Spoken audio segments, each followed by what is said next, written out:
કૃષિ વિભાગ દ્વારા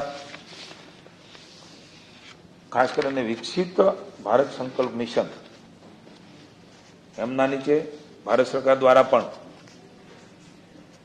ખેતી બચાવ અભિયાન રાજ્ય એને આંદોલન તરીકે લીધું છે. ખેતી બચાવ જન આંદોલન, લોકોમાં જાગૃતતા આવે એના માટેના પ્રયાસો સામૂહિક રીતે કલ્યાણ માટે 1 જૂનથી 30મી જૂન સુધી સમગ્ર રાજ્યમાં ખેત બચાવ જન આંદોલન એક અભિયાન સ્વરૂપે આ કાર્યક્રમ આખું આખરી સ્વરૂપે આજના મંત્રીમંડળમાં અપાણું છે. 5 થી 21 જૂન દરમિયાન રાસાયણિક ખાતરનો વધારે ઉપયોગથી બંજર થતી જમીનો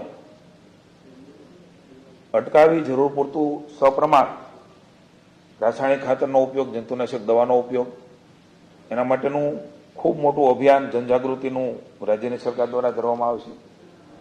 પ્રાકૃતિક ખેતી મિશન તરીકે મોદી સાહેબે લીધું છે ત્યારે માનનીય ભૂપેન્દ્રભાઈના નેતૃત્વમાં મહામહિમ રાજ્યપાલ આચાર્ય દેવવ્રતજી પણ દિવસ રાત એક મિશન તરીકે 8 લાખ ખેડૂતો પ્રાકૃતિક સાથે જોડાયા છે, પ્રાકૃતિક ખેતીના ઉત્પાદન સાથે જોડાયા છે.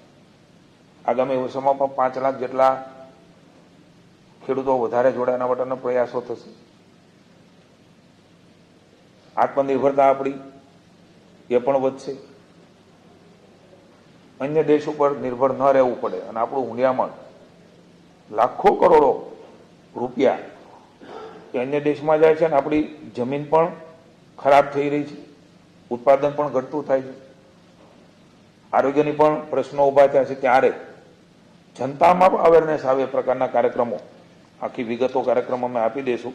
અલગ અલગ પ્રકારે સમગ્ર ગામની અંદર તજજ્ઞો, નિષ્ણાંતો, પ્રતિષ્ઠિત લોકો, પદ્મશ્રી એવોર્ડ, માનની પ્રભારી મંત્રી ધારાસભ્યશ્રી સંસદસભ્યશ્રી 12 વર્ષ વિકાસના, વિશ્વાસના, જન કલ્યાણના આ વિષય સાથે લઈને એના અલગ અલગ સેમિનારો, વર્કશોપ, એમના આધાર ઉપર ખેડૂત, કિસાન અને ગામડું આ બધાને સમજ આપીને આવનારા 2047માં આપણે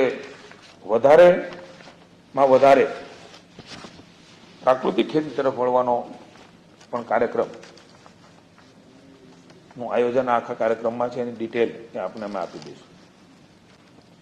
ખાસ માની મુખ્યમંત્રી શ્રી ભૂપેન્દ્રભાઈ અને રાજ્યપાલ શ્રી મહામહિમ આચાર્ય દેવવ્રતજીએ આજે તમામ જિલ્લાના કલેક્ટરો, તમામ જિલ્લાના ડીડીઓ, તમામ જિલ્લાના અધિકારીશ્રીઓ, આઈએએસ કે આઈપીએસસીઓ પણ હાજર રહેશે, કમિશનર બધા હાજર રહેવાના છે.